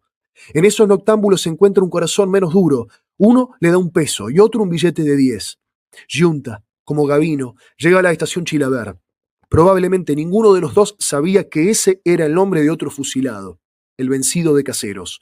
Se dirige a la ventanilla y pide un boleto. ¿Para dónde?, pregunta el empleado. Yunta lo mira con asombro, no tiene la menor idea. No sabe siquiera dónde está. Debe ser todo un espectáculo este hombre de ojos desencajados, pelos de punta y rostro cubierto de sudor en esta noche helada, que pide un boleto y no sabe con qué destino. ¿Para dónde?, repite el empleado. mirándolo con curiosidad. Para cualquier parte. Para cualquier parte, ¿no? ¿A dónde va esta línea? A Retiro. A eso, a Retiro. Deme un boleto para Retiro. Recibo el boleto. Se apoya contra una pared. Cierra los ojos y respira hondo. Cuando vuelve a abrirlos, hay en la plataforma 3 desconocidos que lo miran. Lo miran. Los 3 parecen clavar los ojos en un mismo punto. Giunta baja la cabeza y descubre sus zapatos embarrados, sus pantalones desgarrados por la fuga. Pero ya llega el tren. Sube de un salto. Los desconocidos suben tras él. Giunta empieza a caminar a lo largo de los vagones. 2 de aquellos hombres se han sentado, pero el tercero lo sigue casi pisándole los talones. Giunta obra con enorme lucidez. Aminora el paso, deja que el otro prácticamente lo toque y de golpe se sienta. Más bien se deja caer como una piedra en el primer banco que encuentra a la derecha. El desconocido también se sienta, a la misma altura del coche vacío, en el asiento de la izquierda. Giunta no mira a su perseguidor. Clava los ojos en la oscura ventanilla para tratar de descubrir los movimientos de la imagen reflejada en ella. Casi da un brinco, porque el otro, ¿será casualidad?, hace lo mismo. Lo está relojeando en su propia ventanilla. ¿No terminará nunca esta noche? Giunta está desesperado. El tren deja atrás Villa Ballester. El desconocido sigue observándolo con disimulo. Llegan a Malaber, unos minutos, y están en San Andrés. Una vez más, el instinto de Giunta acude en su favor. En un relámpago se decide. Deja que el tren se ponga en marcha, que cobre velocidad. Entonces se levanta de un salto, corre a la puerta, la abre de un tirón, baja los escalones de la plataforma y se tira. Es milagroso que no se mate. Apenas apoya un pie, el suelo le exige brincos gigantescos que nunca ha dado en su vida. En su carrera de muñeco dislocado, 10 metros, 20 metros, va rozando una cerca de ligustrina que le deja largos rasguños en un brazo, pero el tren ya está lejos, se pierde en la oscuridad como un gusano luminoso. Y Giunta está, o cree estarlo, a salvo. Julio Troxler se ha escondido en una zanja próxima. Espera que pase el tiroteo. Ve alejarse los vehículos policiales y entonces hace algo increíble. Vuelve arrastrándose sigilosamente y llamando en voz baja a Benavides, que escapara con él del carro de asalto. Ignora si se ha salvado. Llega junto a los cadáveres y los va dando vuelta uno a uno. Carranza, Garibotti, Rodríguez, mirándoles la cara en busca de su amigo. Con dolor reconoce a Lizazo. Tiene 4 tiros en el pecho y 1 en la mejilla. Pero no encuentra a Benavides. Los cuerpos están tibios todavía. Seguramente no ve a Horacio Diciano, que sigue haciéndose el muerto a alguna distancia. Comprende que ya no tiene qué hacer allí y empieza a caminar en dirección a José León Suárez. Casi está llegando a la estación cuando ve venir a Libraga, tambaleándose y cubierto de sangre. En el mismo instante, un oficial del destacamento de policía próximo iba al encuentro del herido, gritando: ¿Qué pasa? ¿Qué pasa? Nos fusilaron. Nos pegaron unos tiros. Farfullaba Libraga, entre insultos e incoherencias. El oficial lo sujetó por las axilas, ayudándolo a caminar hacia el destacamento. En el camino pasó junto a Troxler. Y por tercera vez en esta noche, el ex oficial de policía se vio reconocido por uno de sus antiguos colegas. «¡Hola, Troxler! ¿Cómo te va?», grita el otro al pasar. «Bien, ya lo ves», contesta. Está por seguir de largo cuando ve que se acerca un camión con soldados del ejército. Como siempre, Julio Troxler hace lo más natural.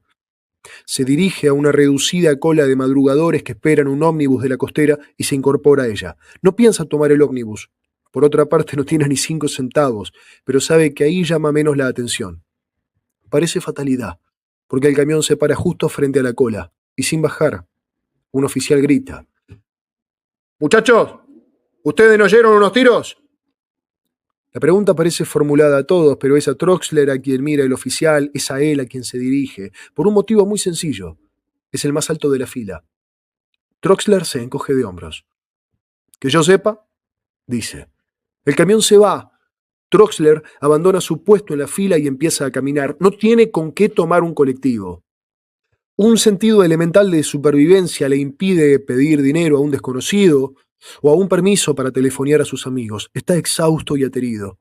Desde la noche anterior no prueba bocado, camina 11 horas seguidas por el Gran Buenos Aires, convertido en desierto sin agua ni albergue para él, el sobreviviente de la masacre. Son las 6 de la tarde cuando llega a un refugio seguro. El tiro de gracia que le aplicaron a Libraga le atravesó la cara de parte a parte, destrozándole el tabique nasal y la dentadura, pero sin interesar ningún órgano vital. Su juventud y su buen estado atlético le prestaron un servicio incalculable. En ningún momento perdió el sentido, aunque el rostro se le iba hinchando y le dolía mucho. El intenso frío de la herida parecía mantenerlo despierto. Oye una nueva descarga. Probablemente es la ejecución de Lizazo, la única que parece haber tenido un desarrollo formal. Algunos indicios permiten suponer que los vigilantes lo sujetaron hasta último momento, formaron el pelotón ante él e hicieron fuego en forma reglamentaria. El infortunado muchacho no atinó a un gesto de fuga, o lo más probable, en el trance decisivo, prefirió enfrentar valerosamente a sus ejecutores. Lo cierto es que recibió la descarga de frente a pleno pecho. Cuando escucha los vehículos policiales que se alejan, Libraga espera. Todavía no se mueve. Solo cuando han transcurrido varios minutos trata de incorporarse. Apoya el brazo derecho en el suelo. Tiene otro balazo. A partir de entonces empieza un calvario infinito en que el miedo y el sufrimiento físico se sucederán y llegarán a identificarse.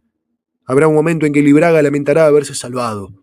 Logra incorporarse, camina, se interna en el basural por donde viera escapar a Yunta, buscándolo. Hay algo de insensato y de patético en esta búsqueda. Es como si ya no pudiera creer más en nadie de este mundo. Como si el único en quien pudiese confiar fuera aquel hombre que ha pasado por la misma experiencia. Después de un largo rodeo a campo traviesa, vuelve a la ruta. Va dejando un largo reguero de sangre. Se acerca a un poblado, hay algunas luces. Ve el letrero de una estación ferroviaria, José León Suárez. Una persona trata de interrogarlo, pero él sigue sin responder. Está exhausto. Va a caer. Alguien alcanza a tomarlo entre sus brazos. Es un oficial de policía. En ese momento debió pensar Libraga en una pesadilla infinita, donde fuera cíclicamente arrestado, fusilado. Sin embargo, se había encontrado al fin con un ser humano. El oficial, a quien ya hemos visto saludando a Troxler, ni siquiera le preguntó por qué estaba herido. Lo cargó apresuradamente en un jeep, puso un vigilante a su lado para que lo cuidase y colocándose ante el volante, salió disparando rumbo al hospital más próximo. En la ruta pasaron ante los cadáveres.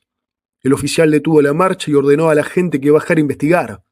«Están muertos», anunció el policía. El oficial se volvió hacia Libraga. «Decime la verdad, pibe, ¿qué pasó?» En vez de contestar, Libraga vomitó una bocanada de sangre. El oficial no titubeó más. Dejando a la gente parado en la ruta, apretó el acelerador a fondo. Don Horacio ignora cuánto tiempo estuvo haciéndose el muerto. ¿Media hora? ¿Una hora? Su noción del tiempo era definitivamente otra. Solo sabe que no se movió del sitio donde había caído hasta que empezó a aclarar. Y para entonces debían ser las 7:30. El sol del 10 de junio salió a las 7:57. Alzó la cabeza y vio el campo todo blanco. En el horizonte se divisaba un árbol aislado. 9 meses más tarde comprobó con sorpresa que no era un solo árbol, sino el ramaje de varios, cortado por una ondulación del terreno que producía esa ilusión óptica. Incidentalmente, el detalle probó a quien esto escribe, por si alguna duda me quedaba, que don Horacio había estado allí. El único sitio desde donde se observa ese extraño espejismo es el escenario del fusilamiento. A un costado del árbol fantasma, al borde del pueblo de José León Suárez, vio la capilla, cuyas campanadas escuchó cuando le iban a dar el tiro de gracia. Se puso de pie y echó a correr dificultosamente en esa dirección. Estaba entumecido. El frío era brutal. A las 8:10 se registrarían 3 décimas bajo cero.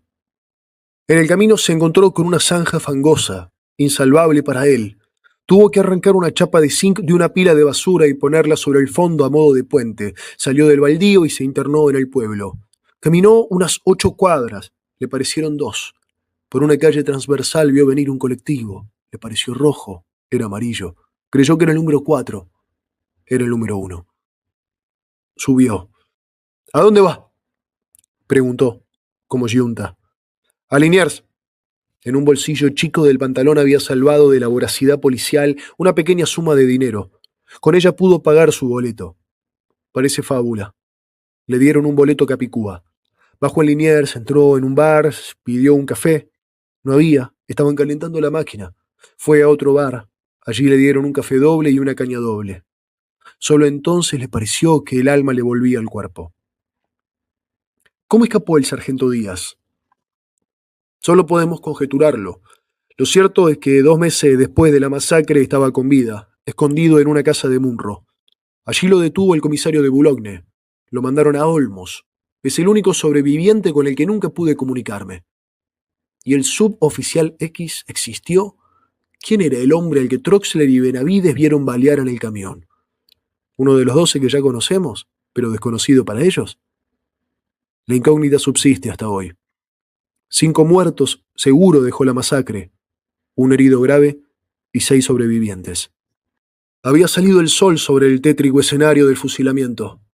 Los cadáveres estaban dispersos en las inmediaciones de la ruta. Algunos habían caído en una zanja, y la sangre que tenía el agua estancada parecía convertirla en un alucinante río donde flotaban hilachas de masa encefálica. Tiempo después vaciaron allí un camión de alquitrán y otro de cal. Por todas partes había cápsulas de Mauser.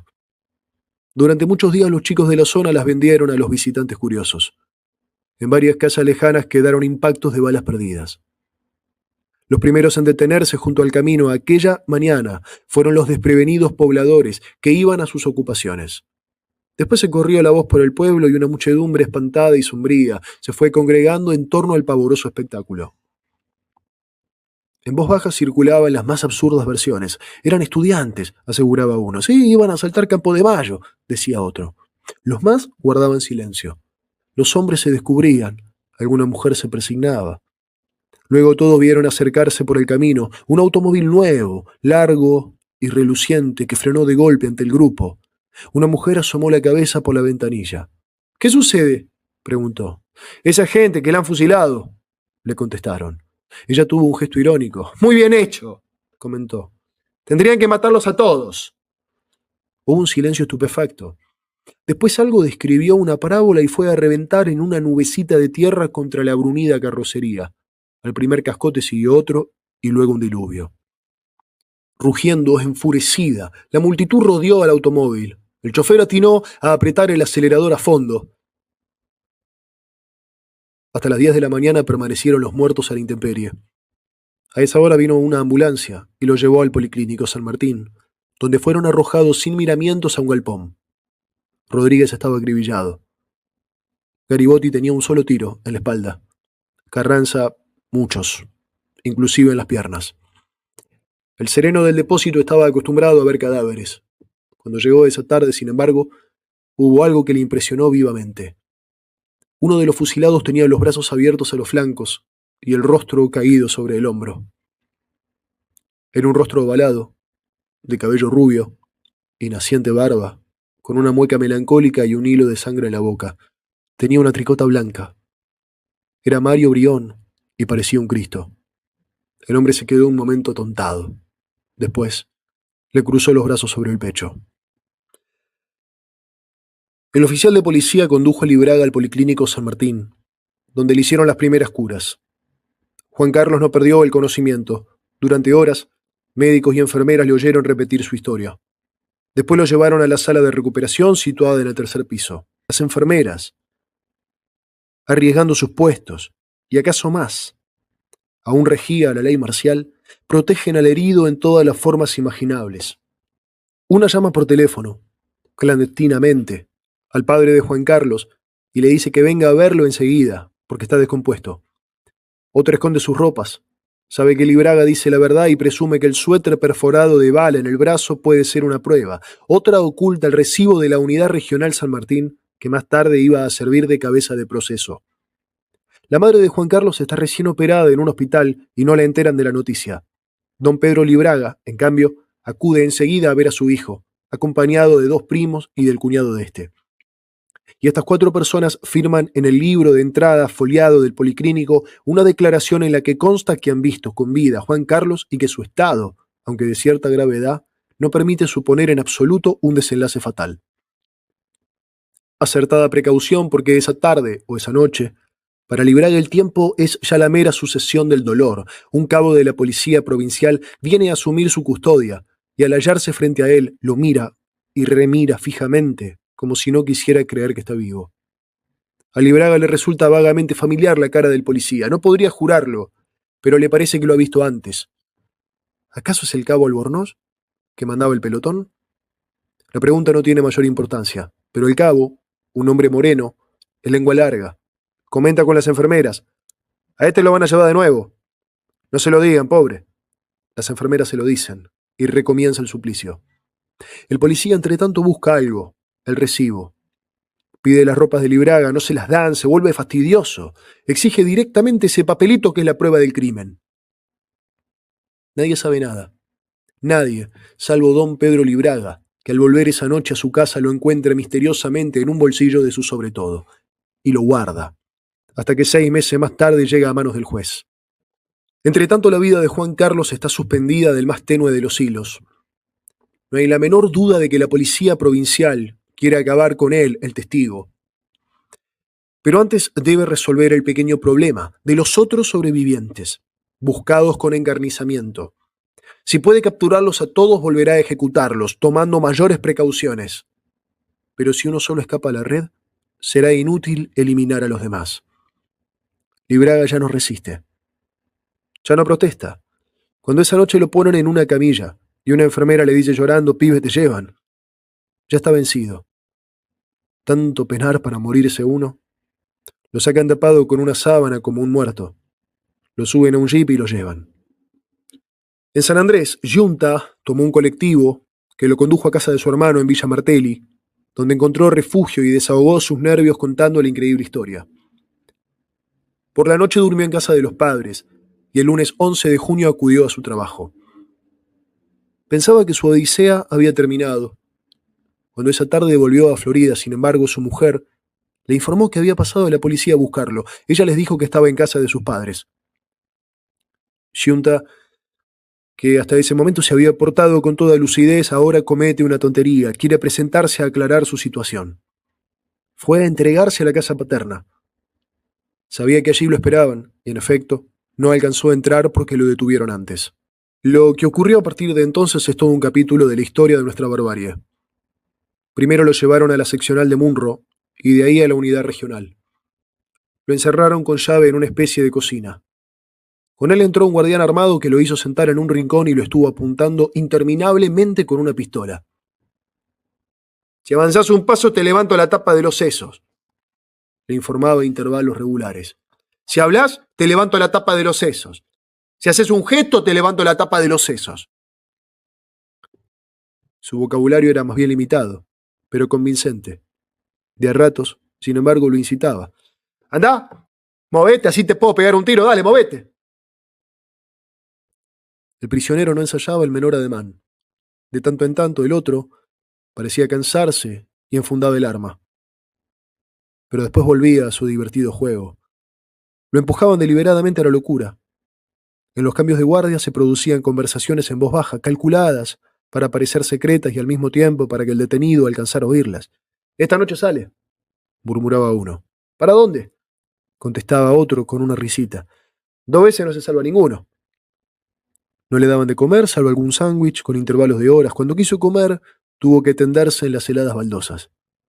Gritos que llegaban de afuera le cortaban el penoso sueño. «¡Cuidado! ¡Cuidado que se escapa, Cierren bien todas las ventanas que se escapa!». Parece que lo incitaban a la fuga. Al fin y al cabo no era tan difícil. No estaba en un verdadero calabozo. Yunta no se dejó tentar. ¿Acaso lo incitaban al suicidio? En una oportunidad lo pasaron a otro cuarto del primer piso con ventanal al patio. «Y no se le ocurre escaparse por ahí, le dijo un oficial, señalando la accesible ventana. «Porque si no se mata de golpe. En fin, es una opinión nomás». Desde el primer momento trataron de recuperar el recibo que le entregaron en la misma unidad la madrugada del 10. Cuando fracasaron las amenazas, apelaron a la seducción. Un oficial joven trataba de persuadirlo con buenas razones. Mirá, tu situación ya está aclarada, pero necesitamos ese recibo. No hace más que entregarlo y salís en libertad. Giunta negaba tenerlo y decía la verdad. Había quemado el recibo. A los 2 o 3 días de su encierro, fue a verlo Cuello, el segundo jefe de la unidad, que realizara una vaga tentativa por salvarlo del fusilamiento. Ahora no podía dar crédito a sus ojos. Le parecía estar viendo un fantasma. Pero, ¿cómo hizo? Repetía. ¿Cómo hizo? Giunta estaba tan descentrado, a esa altura de las cosas, que trató de disculparse por haber huido. Explicó que había sido una reacción instintiva, esa de escapar a la muerte. Que en realidad no había querido. Sí, no había querido ofenderlos. Cuando el 17 de junio lo trasladaron a la comisaría primera de San Martín, era una ruina de hombre, al borde de la demencia. Había muerto Benavides. Sus amigos, basados en el relato de Troxler, tenían esperanzas de encontrarlo con vida. En la mañana del 12 de junio tales esperanzas se derrumbaron. Todos los diarios publicaban un comunicado del gobierno con la lista oficial de fusilados en la zona de San Martín, y en ella aparecía Reinaldo Benavides. El más asombrado debió ser él mismo, puesto que se había salvado. Y sin embargo la explicación era muy simple. Hay que buscarle en la ciega irresponsabilidad con que se procedió desde el principio hasta el fin en esa operación clandestina calificada de fusilamiento. Basta la simple lectura de la lista de ejecutados en San Martín para comprender que el gobierno no tenía la menor idea de quiénes eran sus víctimas. A Benavides, que gozaba de perfecta salud tras huir del basural de José León Suárez, lo daban por muerto. A Brión, en cambio, que había caído, no lo mencionaban en absoluto. A Lizaso lo llamaban Crisaso, a Garibotti, Gariboto. Parece mentira que se puedan cometer tantos errores en una lista de apenas 5 nombres que además correspondían a 5 personas oficialmente ajusticiadas por el gobierno. Lo curioso es que ninguno de estos macabros errores ha sido rectificado, aún después de que yo los denunciara. Oficialmente, pues, Benavides sigue estando muerto. Oficialmente, el gobierno nunca ha tenido nada que ver con Mario Brión. Pero el 4 de noviembre de 1956, los diarios informaban que el día anterior se había exiliado en Bolivia Reinaldo Benavides. Sí, el mismo, el muerto. A los familiares de las víctimas no se les ahorró molestia, vejación ni incertidumbre alguna. Un hermano de Lizaso que, por versiones, sospechaba su trágico fin, estuvo ambulando de comisaría en busca de noticias concretas. A las 7 de la mañana del 12 de junio, cuando ya había salido en los diarios la noticia, adelantada el 11 a la noche por Radio Mitre, fue a la Unidad Regional San Martín. Allí tuvieron el sangriento cinismo de decirle que no conocían a Carlitos y mandarlo, en una búsqueda que de antemano sabían estéril, a la Brigada de Investigaciones. De ahí lo remitieron al distrito militar, de ahí a Campo de Mayo, donde lo atendió el jefe del acantonamiento. Lo único que puedo asegurarle, le informó, es que aquí no se ha fusilado a ningún civil. Fue a la segunda de Florida, luego al Ministerio de Ejército. Nadie sabía nada. En la Casa de Gobierno, el general Cuaranta se negó a atenderlo. Por fin se compadeció de él un oficial de aeronáutica, el comandante Valés Garbo, que con un par de fulmíneas órdenes telefónicas consiguió que los esbirros policiales renunciaran al inocente placer que se estaban proporcionando. En Florida, el 11 por la noche, una comisión policial fue a la casa de Vicente Rodríguez a retirar la libreta de enrolamiento del portuario asesinado. Su esposa, que ignoraba todo, recibió el 12 una citación de la unidad para el día siguiente. En la unidad regional, le hicieron esperar 1 hora antes de que la atendiera un oficial. Ella no había leído los diarios. Volvió a preguntar por el marido si estaba preso. El oficial la miró entonces de arriba abajo. ¿Usted es analfabeta?, preguntó despectivamente. Conste aquí. Consta en las ventajas que da el alfabeto para martirizar a una pobre mujer. Hubo muchos fusilados, remató el instruido oficial. Entre ellos su esposo. La condujeron en una camioneta al Policlínico San Martín. Allí estaba el cadáver de Vicente. Preguntó si podía llevárselo para velarlo, y le dijeron que no. Vuelva con el cajón, y de aquí derecho al cementerio. Ah, tiene que ser antes del viernes, si no, no lo encuentra. Volvió con el ataúd, y fueron derecho al cementerio, con custodia. Solo cuando cayó el último terrón, se retiró el último policía. En Boulogne, donde vivían Carranza y Garibotti, el trámite fue similar, aunque con una curiosa variante. El encargado de retirar las libretas de enrolamiento fue un hombre alto, corpulento, moreno, de bigote, con voz ronca y pastosa. Vestía pantalones claros y chaquetilla corta color verde oliva, el uniforme del Ejército Nacional Argentino. Ya no empuñaba una pistola 45 en la mano derecha. Bajó de un jeep a las 19 del lunes 11 frente a la casa de Garibotti. «Vengo a buscar la libreta de su esposo», dijo a Florinda Allende, sin presentarse. «Aquí no está», repuso ella. «Búsquela. Tiene que estar». Y entró en la casa. Un hijo del ferroviario, Raúl Alberto, 13 años, estaba sentado en la cerca. «¿Vos sos hijo de Garibotti?», le preguntó el chofer del jeep. «Sí». «¿Ese que mataron?». El muchacho no sabía nada. La libreta del muerto no apareció, y el hombre alto y corpulento cruzó la calle y golpeó a la casa de Carranza. Berta Figueroa ignoraba todavía la suerte de su marido y el paradero de la libreta. «Yo no sé nada», dijo. «La tiene que tener él.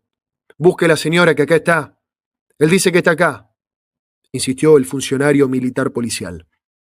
Berta lo hizo entrar y fue en busca del documento. Fernández Suárez se quedó mirando el gran retrato de Nicolás Carranza que colgaba de la pared. A su alrededor, los chicos lo observaban tímidamente, con sus grandes ojos llenos de curiosidad. «¿Ese era tu papá?», preguntó a Elena el señor alto, por orden de quien la pequeña, aunque lo ignorase, ya no tenía papá. «Sí», repuso. «¿Cuántos hermanitos son?». «6», contestó la niña. «¿Y vos sos la mayor?». «Sí». En ese momento volvía Berta Figueroa con la libreta. «¿Está preso mi marido?», se atrevió, angustiada, a preguntar. «No sé, señora», contestó apresuradamente el jefe de policía de la provincia de Buenos Aires. «No sé nada».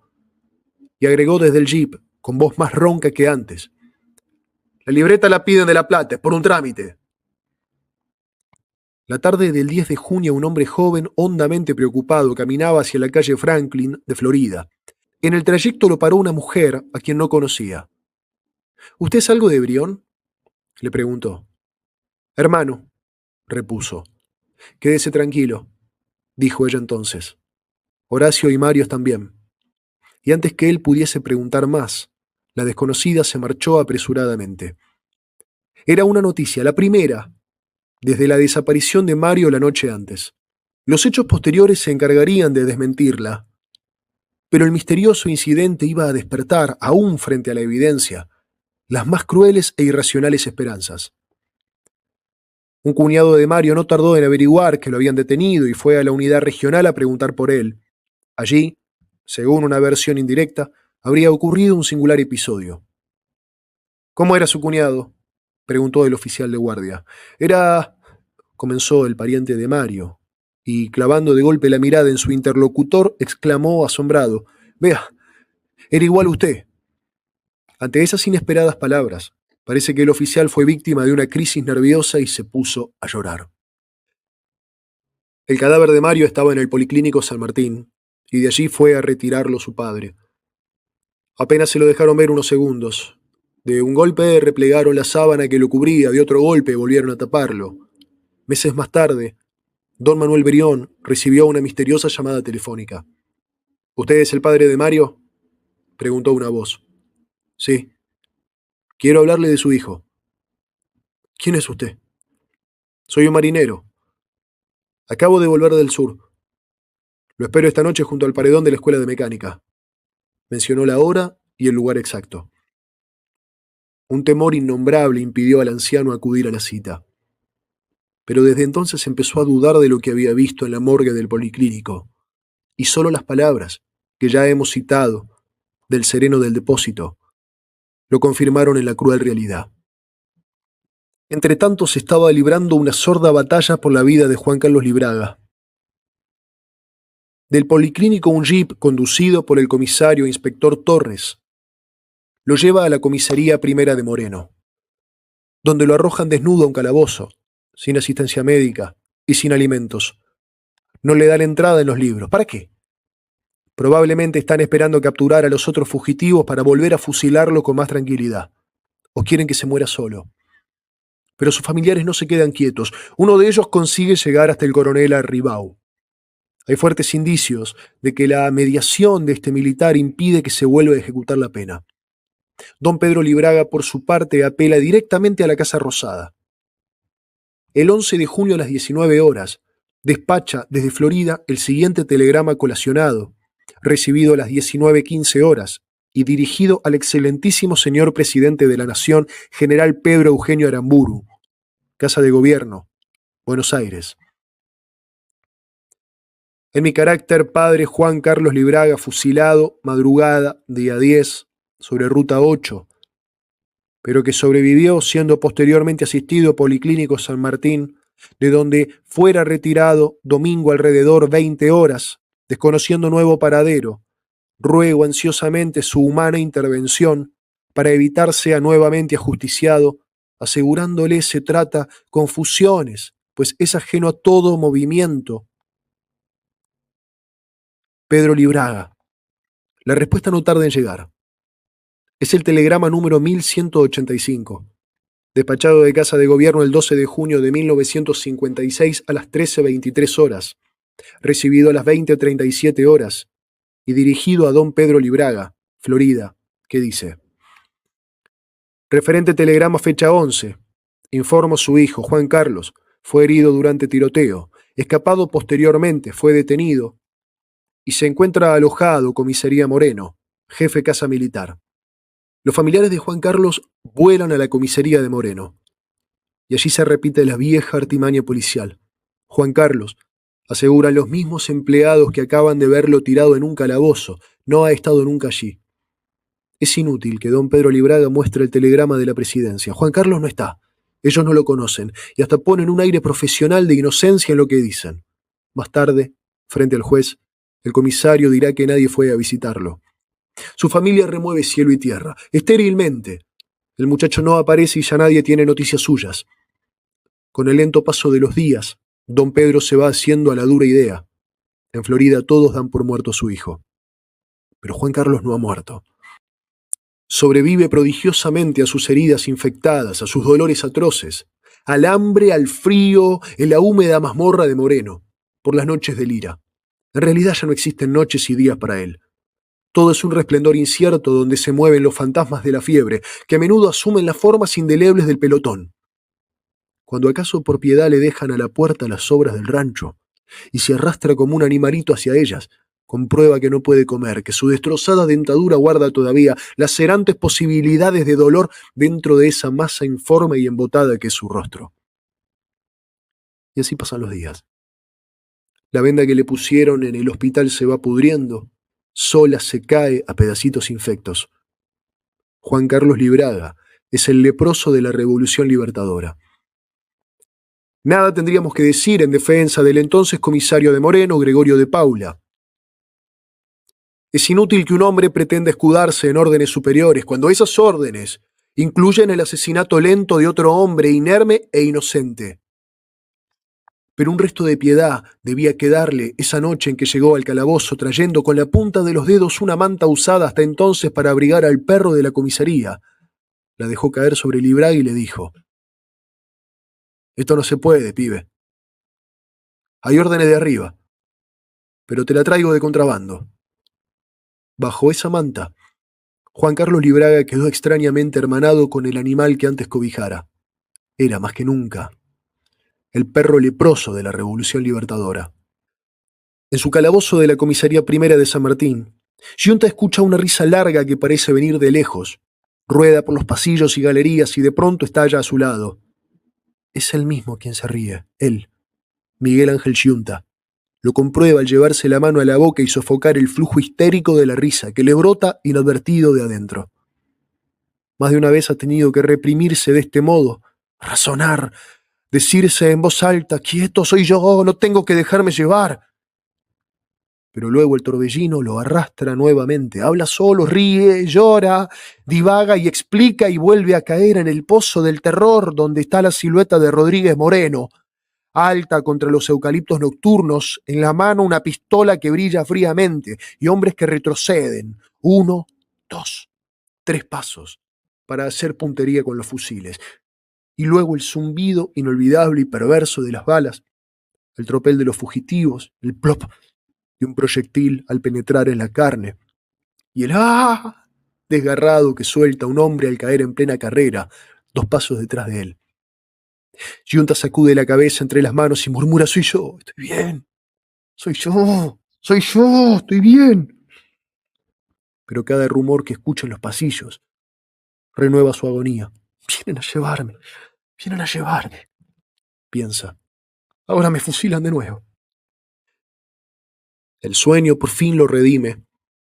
Hace un frío agudo, más de algún modo logra dormirse en la cucheta de madera sin cobijas. A medianoche lo despierta el grito de los torturados a quienes les están dando máquina.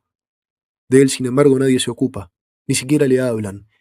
En los 8 días que permanece en el calabozo no le llevan un solo plato de comida ni un vaso de agua. Son los presos comunes, que salen a dar el paseo reglamentario, quienes lo salvan de la muerte por hambre. A través de la mirilla de la celda le tiran mendrugos de pan y sobras de alimentos que el prisionero recoge ávidamente del suelo. Para mitigar su sed, discurren un procedimiento de emergencia. Introducen por el agujero el pico de una pava y el sobreviviente bebe a tientas el chorro de agua que cae. Sus familiares, entre tanto, carecen de noticias suyas. La policía practica con ellos el divertido juego de la gallina ciega. De la unidad regional los mandan a la cárcel de Caseros al penal de Olmos a la jefatura de La Plata a la comisaría de Villa Ballester, de Villa Ballester a la unidad regional San Martín. Es una semana de angustia, hasta que finalmente averiguan la verdad. Miguel Ángel está en la primera de San Martín. Acuden a verlo, pero solo al día siguiente les será permitido. Y llegarán a tiempo, su esposa, su anciano padre, su primo, su cuñado, para presenciar una lastimosa escena. Apenas han tenido tiempo de abrazarlo cuando ya se lo llevan. Y lo sacan a la vía pública, con escolta armada y engrillado, rumbo a la estación ferroviaria. De nada sirven las súplicas de los suyos. Buena gente burguesa para quien la sola idea de caminar esposado por las calles es peor que la muerte. Allá va el extraño grupo, a las 12 del día, por las arterias céntricas de la ciudad de San Martín. El temible preso, los armados esbirros y los llorosos familiares que los sigan. La gente contempla asombrada este espectáculo. Flaco, barbudo, con mirada de extraviado, espectro de él mismo. Miguel Ángel Giunta ingresó al penal de Olmos el 25 de junio. Allí la vida empezaría a cambiar para él. El telegrama dirigido a don Pedro Libraga, Florida, decía: estado de salud de su hijo, bien, en Olmos, La Plata. Puede visitarse día viernes 9 a 11 o de 13 a 17. Solo padres, hijos o hermanos munidos de sus correspondientes documentos de identidad. Coronel Víctor Arribau. Llevaba el número 110. Había sido despachado de casa de gobierno a las 19:30 horas y recibido a las 20:37. Era el lunes 2 de julio de 1956. Juan Carlos aún estaba en Moreno. Pero es evidente que ya los hilos de su vida pasaban por la Casa Rosada y no por la jefatura de La Plata. El martes 3 lo trasladaron a Olmos, y sus padres, que lo daban por muerto, descontaron ansiosamente los días que faltaban hasta el viernes. Por fin lo vieron. Les costó reconocerlo. Había rebajado 10 kilos. Los vendajes le borraban la cara. Desde su llegada al penal, sin embargo, se le brindaba un trato humano y adecuada atención médica. En realidad ya había mejorado bastante en esos pocos días. Giunta también se recuperaba de su postración nerviosa. Al principio había sufrido mucho el contacto de los presos comunes. Decidió entonces hablar con el director del penal y contarle su extraña odisea. El director, un hombre bondadoso que más tarde fue reemplazado, se quedó pensativo. Muchos han traído historias como esa, repuso al fin, pero no siempre son ciertas. Si lo que usted dice es verdad, veremos lo que se puede hacer. ordenó su traslado al pabellón de políticos. Allí, Giunta se sintió mejor. Los presos eran militantes comunistas y nacionalistas, dirigentes obreros, hasta algún periodista, y con ellos por lo menos se podía hablar, aunque a él no le interesaban las controversias políticas y sindicales. Después llegó Libraga. Giunta no lo recordaba. Juan Carlos, en cambio, conservaba de él una imagen nítida. La experiencia común los acercó.